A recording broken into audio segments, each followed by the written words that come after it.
Hey, it's your girl Candy J. I am coming to you from my office in Arlington. I just really wanted to really quick talk about a workshop that I am putting on here in March, in July, and in October of this year. And so I wanted to talk to you about a workshop called Seven Principles for Making Marriage Work. And I am a Gottman leader for this particular workshop. Now, if you've never heard of John Gottman, please go look him up. He is most famous for his 42 years. I said 42 years, y'all, of doing research with couples. And he has a 91% accurate rate of predicting when couples will divorce. And this is not based off of opinion, it is based off of data. He has the data. He puts these couples into his what he calls the love lab, and this is located in Washington state. And he puts them in there for a weekend, and he literally tells them to have an argument, right? And he wants to see all of these physiological things and how they interact with arguments, and how they problem solve, and all of those things, right? And so when you take this workshop, it is based off of seven principles. And those seven principles are enhancing love maps. And what are love maps? Love maps are things that help you maintain your partner's world. What is going on in your partner's world? Do you know your partner's best friend? Do you know their habits, right? Do you know childhood stuff about them? Do you know what makes your partner tick? Okay. And so then there's another one called nurture fondness and awareness. And this is just making deposits in your emotional bank. How many times have you done something for your partner and just letting them know that you cherish them, that you love them, that you care about them? There's many exercises that you'll go through in this workshop. And one of those is telling me 10 things that you love about your partner, and then writing a love letter to them. It's one of the exercises. But it's much deeper than that. But you'll find that when you establish a friendship with that partner, when you have an established foundation of friendship, it goes a long way in your relationship. And it's a better indicator of that you'll have a healthy marriage. Now, it's not the only thing, right? But it is definitely an indicator that if you have a solid friendship with that person, then you'll go a lot further than those that do not, right? And then there's another concept called turn towards instead of turn away. And it's accepting bids for emotional connection. So if I come to you and I want to have a conversation with you, right? And I want your full undivided attention. Well, how that's a bid for attention, right? If I want to say, oh, okay, let's come sit on the couch and let's talk for a little bit, and that's a bid for attention. But you're doing this the whole time. Oh yeah, I'm listening,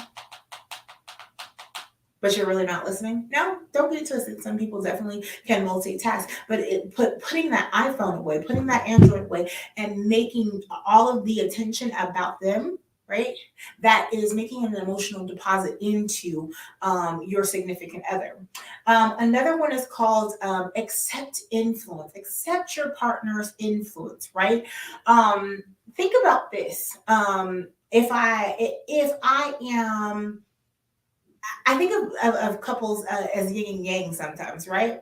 One of my strong suits is organizing things. Now, and you're happening to organize some event that you're planning, right? But you haven't asked for my input. But when you do ask for my input, I got a whole list for you of things, but you don't accept that. You're like, oh, okay, whatever. That's not accepting your partner's influence, right? Especially if you know that what you're asking about is the gift that God has given me, right? And that's what I'm good at, right? We're talking about a positive perspective occurs when you have a strong friendship with your significant other. And here's the thing.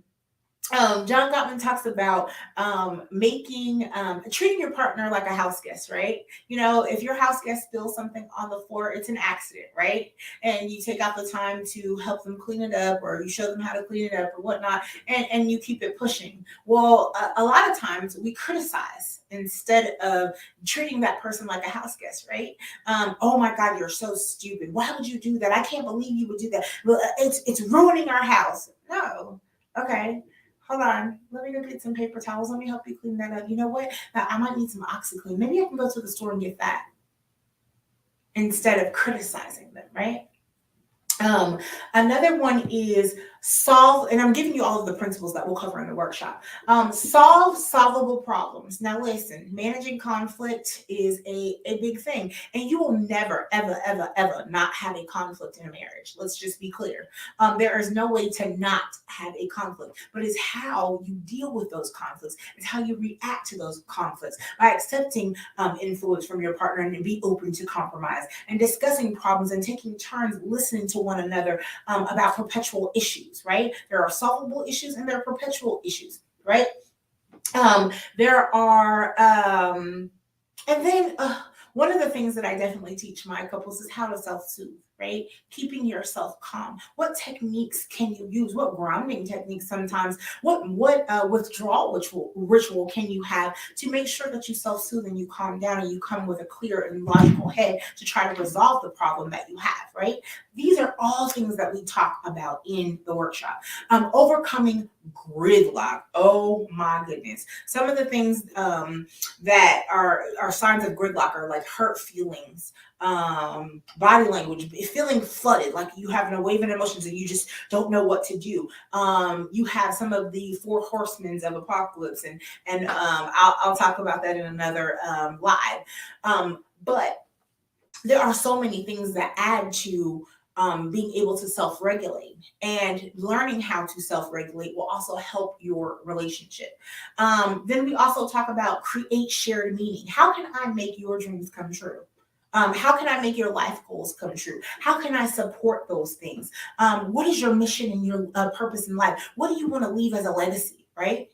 So in this workshop, right, guys, you will get this kit right here, okay? And you see it comes from the Gottman Institute, right? And in this kit, now listen, you don't have to have read the book, okay? Has a little welcome letter in there, right? I know it's kind of hard to see. Have a little welcome letter in there. And then you get two couples guides, and they look like this, right? And then you also receive the book. So everything that is taught in this workshop is about the 7 principles for making marriage work book by John Gottman. Okay. And then I think this is a really cool part. These little cards come inside, and it's called love maps exercise. And you're going to start reading, these love exercises. And then it's called open-ended questions, which are so important in your relationship. So these cards come with your kit. So in your kit, you have the love map exercises, the open question card kit. You have the book. So again, you don't have to have read the book in order to take the workshop. We're going to go over some things in there. And then you get the 2 couples guides. Okay. And then you get a wealth of knowledge and experience of doing these exercises together that I will lead you through, right? Refreshments are served. In some classes, there will be lunch, depending on which format that you take. There's a 6-hour format, and then there is a 2-day, 12-hour format, which is 6 hours on one day, 6 hours on another day. So go down to candyologycs.com. On all platforms, I am Candyology CS. Go look at the information. If you have questions, my phone number is on every website, and my email is on every website. Please like, share, comment, ring that bell so that someone else can see this, and so that they can get what they need, guys. Even if you're not ready to take the workshop, let someone else be blessed, right?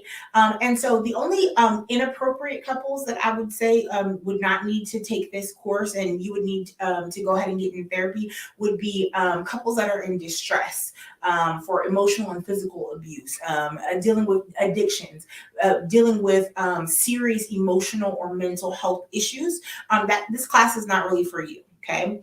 The appropriate couples are premarital couples, engaged couples, pre-engaged couples, couples that have been married for years, right? And you just want to get the tools to strengthen your relationship. Okay. This class is for everybody except for the few that I just said a minute ago. Okay. Again, like, share, ring that bell, and come back and listen for more mental health tips, education tips, sex education tips, marriage tips, all of those things. Okay, guys, have a wonderful and